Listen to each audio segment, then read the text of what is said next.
Good morning, one and all. Are you well? Yes, good morning. Morning, How are David. you? Well, the sun's shining at the moment, so of course we're well. Yeah, the sun is shining at the moment. You're quite right, Chris. It is. It always shines on the righteous, as we know in Loaders. So that's good.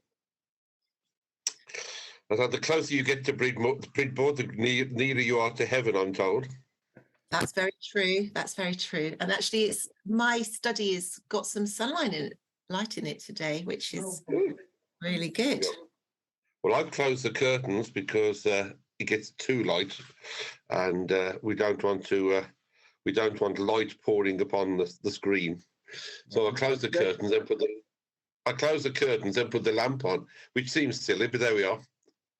And Deb turned her camera around to make sure we could see our bookcase, which was really cool. I did know this. Yeah, I did know this. Yeah, it looks a very orderly bookcase, doesn't it? No, it's definitely it's very messy compared to your two. It's probably usual though. Yeah. Yeah. There we are. So it's a very busy weekend for some of us. Yeah, something's happening in London, which is a long way away from us, really, isn't it? You know. Yes. What's that then, David? I can't say as I've noticed. No, not the test match. That doesn't start yet, so that's not taking place.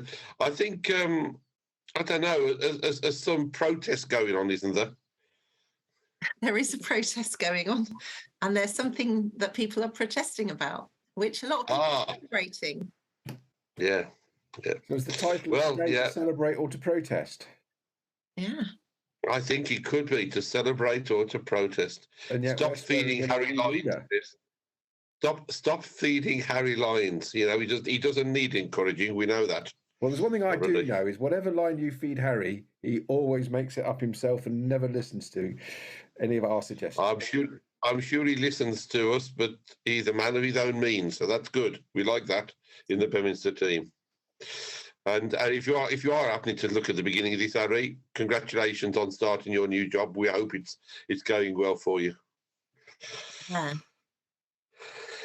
So we are. So it's something important, something called a coronation or something like that. I thought that was a television program, but obviously I'm wrong. No, that's got the word street on the end. Yeah, I mean, Debs would know about that program. Yeah, coming from that part of the world, wouldn't you, Debs? Yes, I did. I did actually live in Coronation Street land for some years. Yes, I did. Yeah, well, on Sunday in Bridport, we're marking the coronation in our main Eucharist, which is also our civic service. So that's what we're doing. So. Yeah, so are we. And I think my natural inclination, as I've been thinking about what to say on Sunday, is to be drawn towards talking about service. That's what I'm going to be talking about. Yeah, I think so. Regardless of what the Bible reading is, I'm talking about service. Yeah, it's interesting because I was in school yesterday and with our little after-school club, and we were asking the children what coronation was, and they definitely thought about the fact that if you've got to be in the royal family in order to get a crown, and also you have lots of servants, so we had to try and get them to think about, do you think the king or the queen might be a servant as well? So yeah, there's quite a lot of fairy tale kind of connotations about big dresses and all that stuff. Not that the king will be wearing a big dress, although he might be wearing lots of weird stuff, I think. Posh stuff. A bit like we sometimes wear weird posh stuff in church. Well, we do actually. There is a connection there. Yeah. Well, I was at school I was back. Sorry, Chris, carry on. Tea, and they read out all the kings of England with a really weird and interesting fact for each king, and it was really strange. Can you think of any? Well, Lady Jane Grey was only on the throne for 4 days. There was one. Did you have the runs or something, Chris? That's a long time on the throne.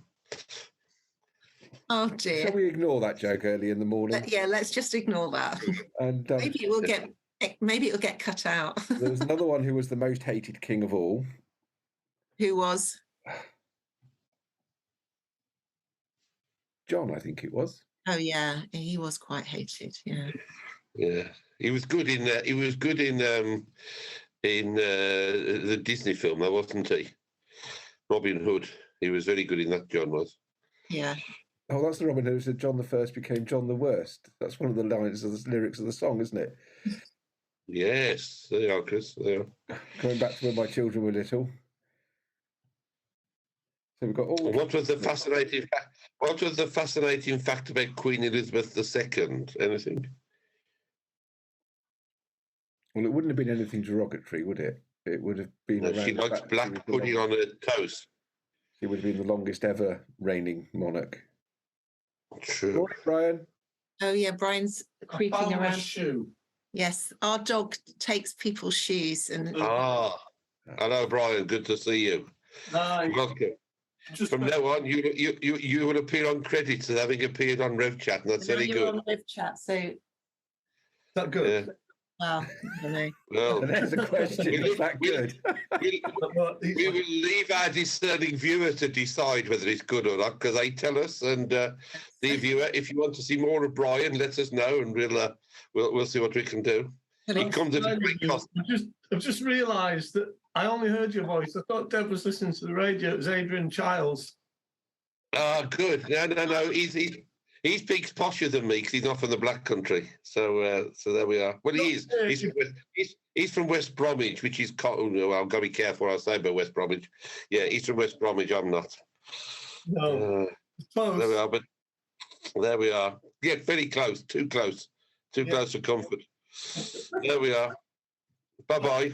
I'm glad you found your shoes. That's good.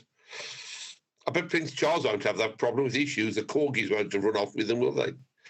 No. Now he'll have servants guarding his door to prevent intruders walking in his background. Oh yes, it will. Yeah. No, we like a bit of spontaneity on RevChat, and that's good. So yes, I was in school yesterday as well. I'm getting back to school because I took back over from Fiona in Mosterton. We talked about king making. We looked at the story of Samuel and Saul and getting rid of him and looking for another one and all the brothers, etc. And then we started to talk about which of the school values the king would need to be king, and they came up with some great ideas. They're really into these values, aren't they, at school these days? I'd forgotten.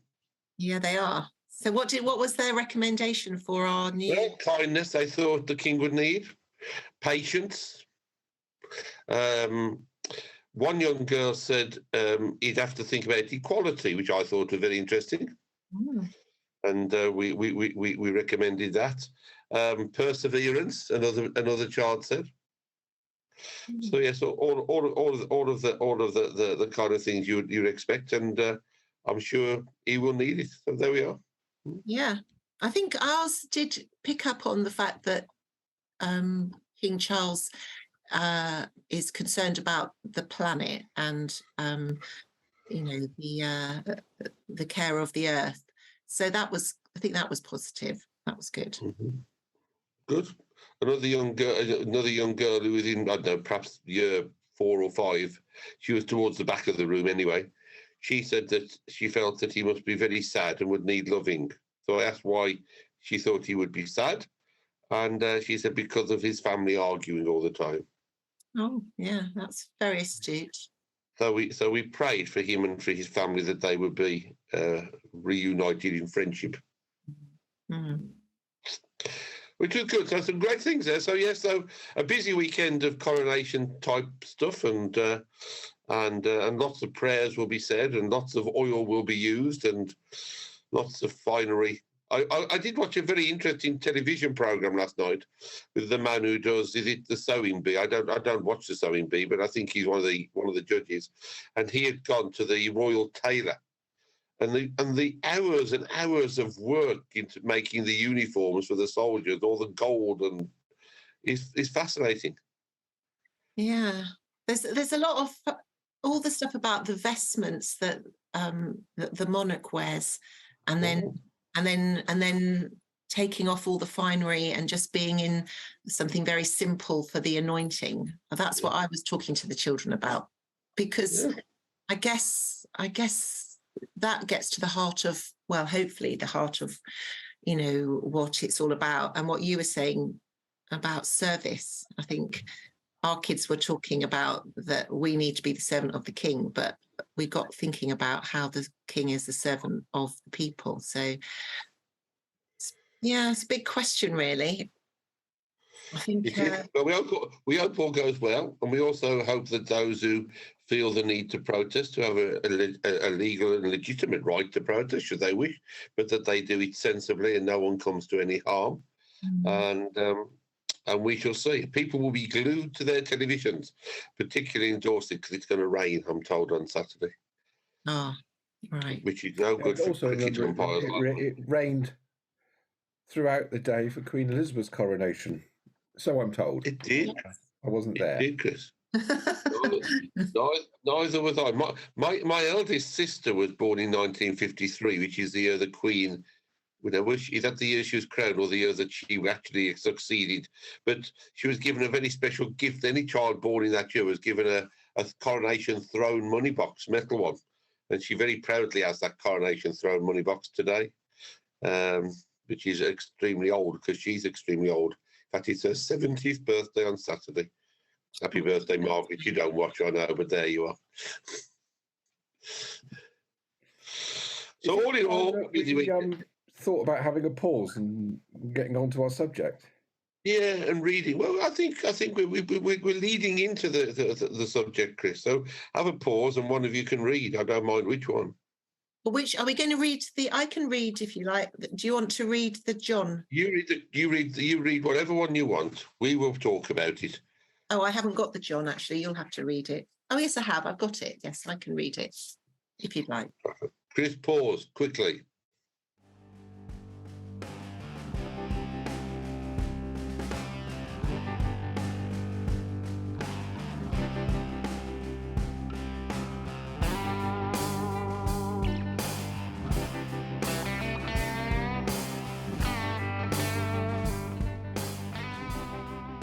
So this is the Gospel reading set for Sunday, John 14, 1-14.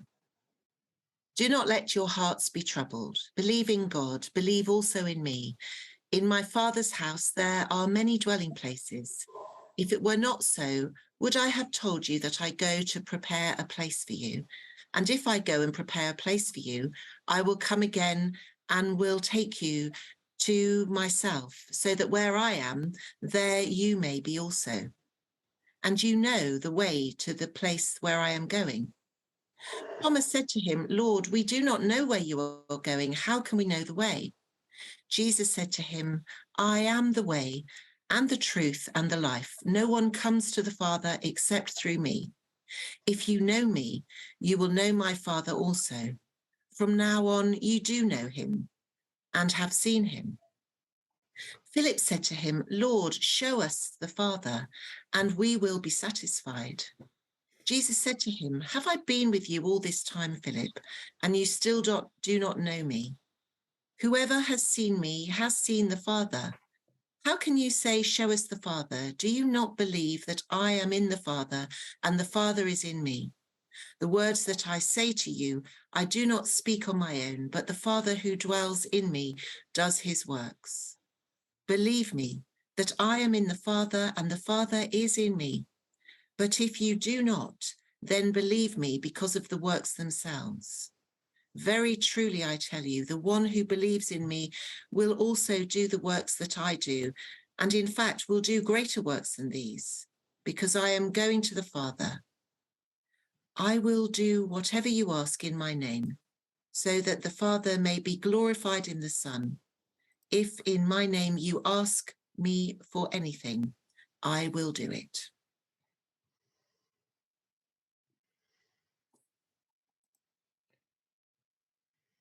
So what should we ask him?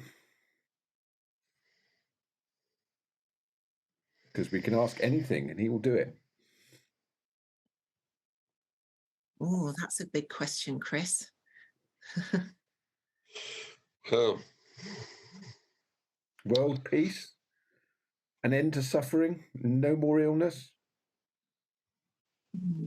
I think we often ask for those things, and then we battle with that eternal question, why, people often feel that God isn't listening, I think, when they're in those desperate times and places, or when they're looking on.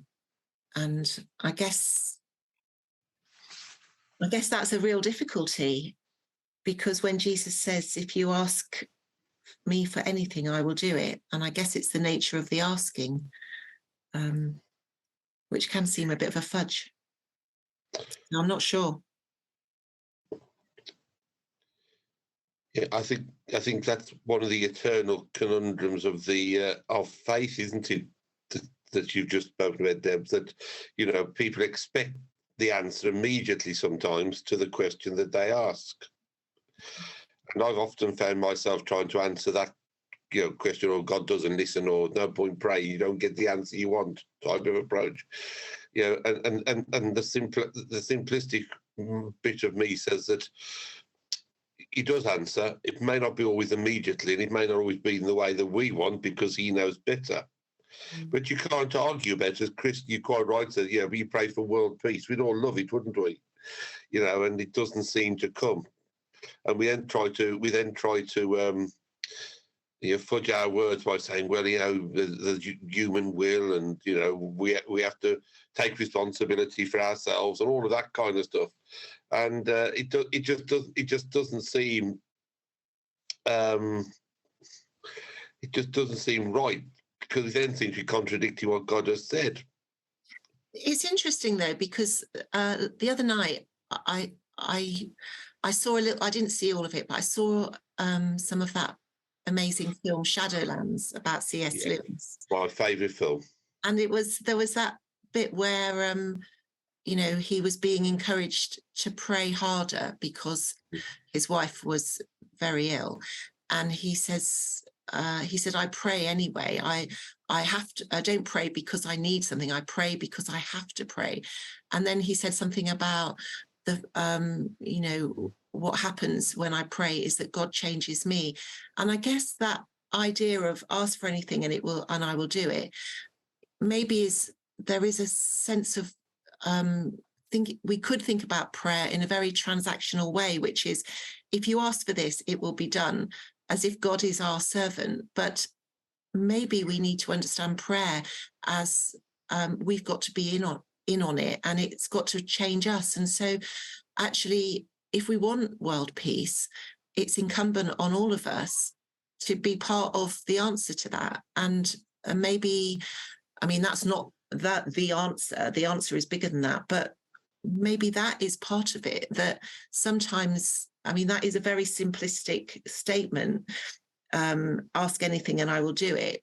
I'm not criticizing Jesus, by the way, but maybe we need to think more deeply about what that means. And that was a great scene in that film, because when he talked about prayer, it was, I don't do it because I need to. I do it because I can't do anything other.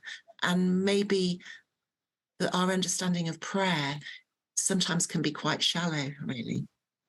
One of the great moments in that film for me, and I quote it many times, is when she's in bed in hospital at the end almost of her life, and she takes him by the hand and she says to him, "You'd better be right."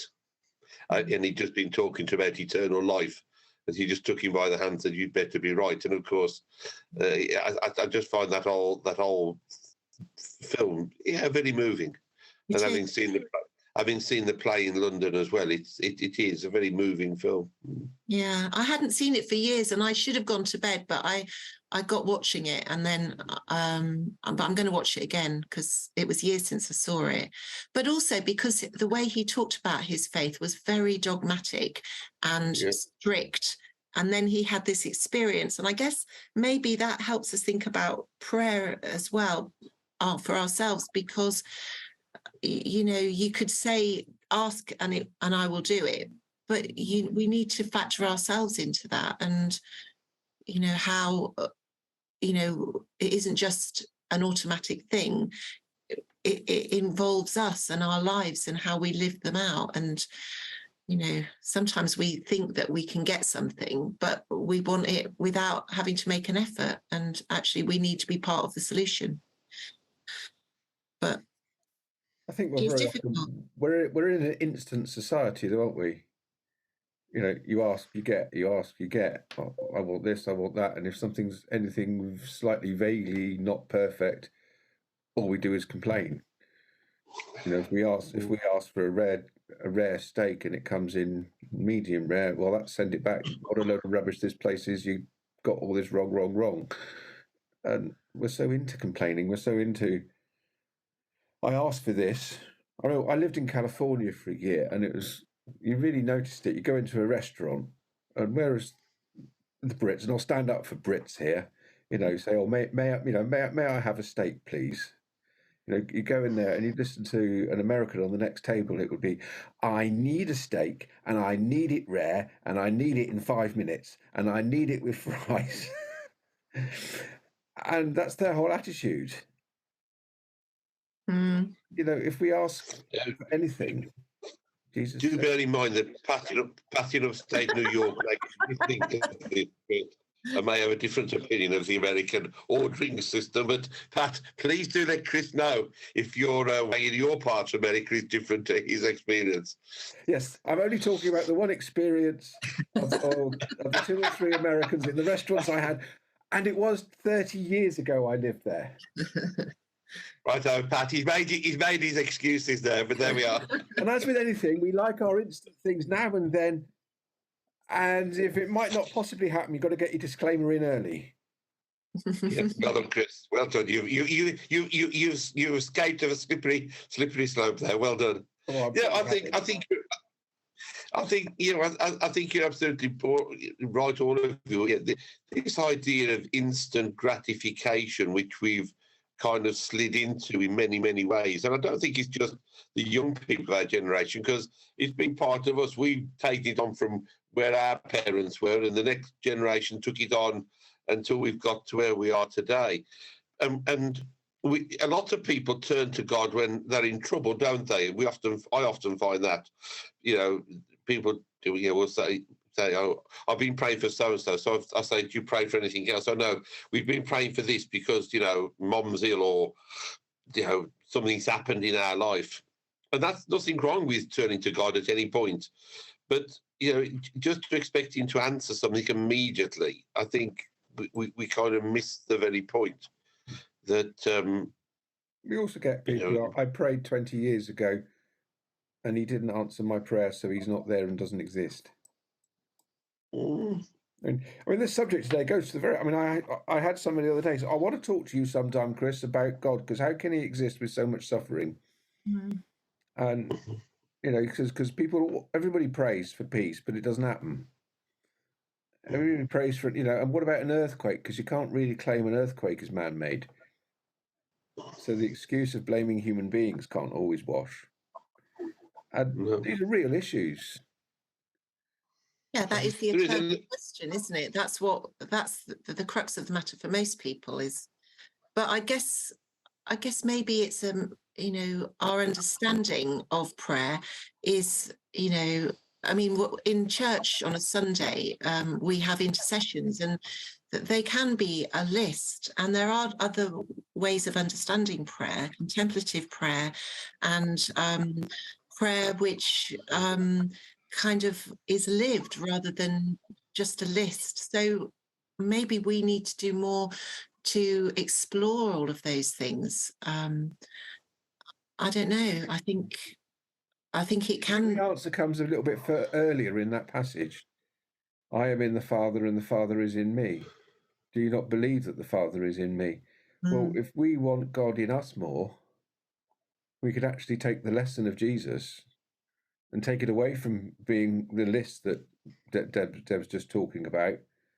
And actually, if we want God to be part of us, rather than just being something external, a guy sat on his cloud with his big beard and a staff, if we want God to dwell in us like God the Father dwelt in Jesus, then we can imitate and those prayers, and then we will become more like God, more like Jesus. because we'll be living out the lifestyle I'm glad you've raised that. and the way he wants. Yeah. I'm glad you raised that, Chris, because that's what I was just going to come on to. Because prayer is just part of a deeper relationship with God, isn't it? And we wouldn't expect instant, perhaps, responses from somebody we've just met because we don't have that relationship with them. You know, it takes a long time to develop a relationships or friendships. And my mother, who was full of wise things, and as I said before, but she always used to maintain that you're very lucky in life if you have two good friends, true friends, that will stay by you throughout everything.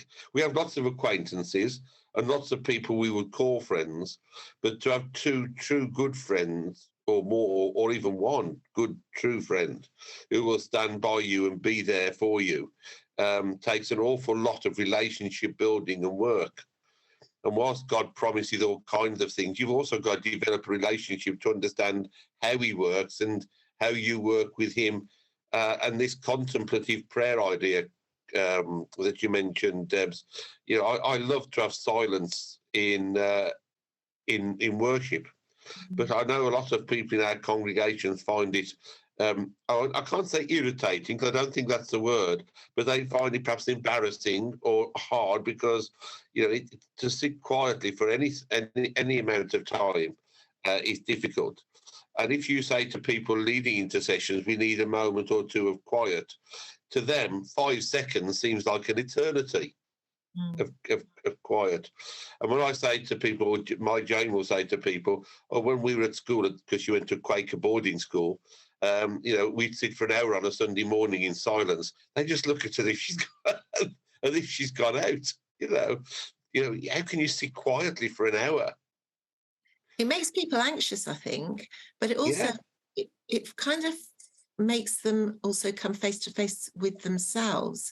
Because I think people often want to escape. That's the kind of desert father kind of spirituality, which is being alone in a room by yourself and with your God. Because I think you're right. You can't have an instant relationship. But I keep thinking about that thing that C.S. Lewis said, is that I have to pray, and prayer changes me. And I think we're often thinking we want to change God's mind about something.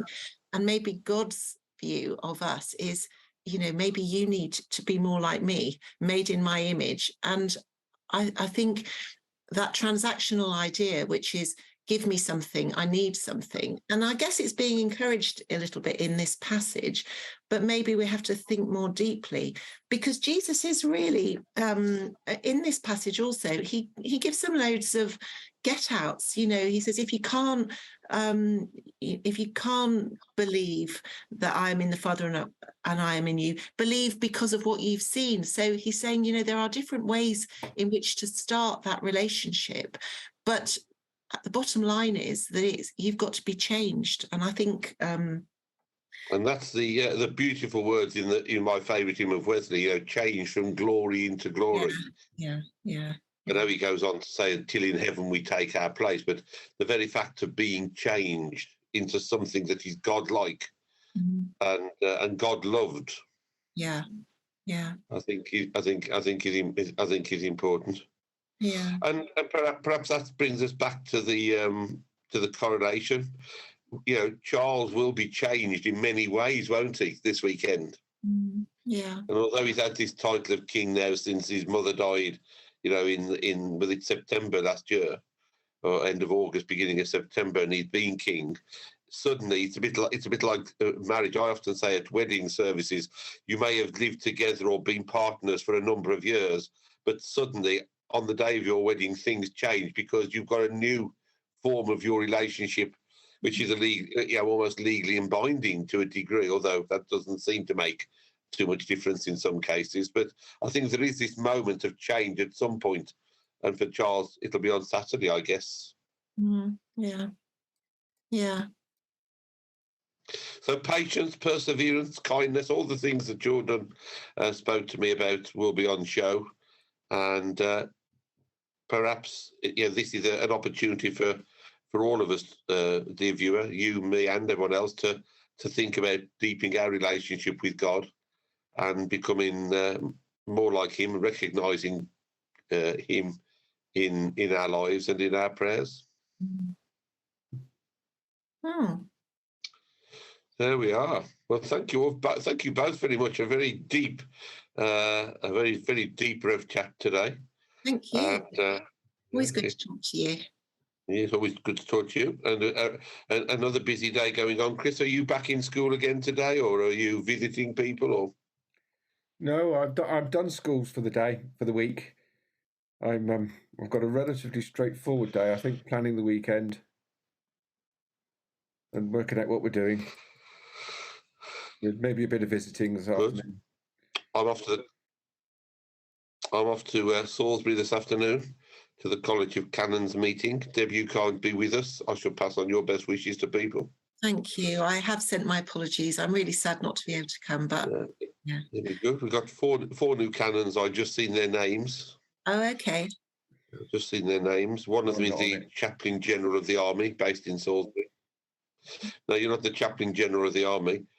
Chappie, who is the Rural Dean of Blackmore Vale. And I ought to know his name because I sat with him at a meeting the other day, but I can't remember, sorry. And a lady lady priest who runs the Roots to Roots project, which is a fantastic project, community project based in Poole, I think, if I remember correctly. And I can't, the other person has slipped. So, yeah, so that'll be a good meeting of the College of Canons, followed by evensong in the cathedral, which is always a beautiful experience. I always love that. And back home again late this evening. Oh. So there we are. So, here comes the dog. Careful. Rose starting to look at the computer. She's heard me mention the word dog. So she's licking her lips. So there we are. It's good to see you. You can follow us. See if I can do the thing, Chris. Oh, yes. Correct me if I'm wrong. No, you may follow us on all the usual things. Thanks, Chris. On the Egerton to Colmer's digital feeds and TikToks and Facebooks and all that. On the Bridport team, where you'll find Deb doing all kinds of amazing things. And, of course, if you found us on the Beaminster team, I don't need to tell you, but we're on Facebook and Twitter and YouTube and all the things that Harry gets us into. You missed that Instagram. Do follow us. Do let us know your feelings. Oh, Instagram as well. Yeah, Instagram as well. And Pat, please feel free to let Chris know your opinion about his idea of Americans ordering food. And we'd be delighted to report back on that next week. And also to all the other viewers, thank you for watching. And we enjoy hopefully giving you some insights into the gospel readings. So we'll see you soon. Bye-bye now. Take care. Bye. Bye.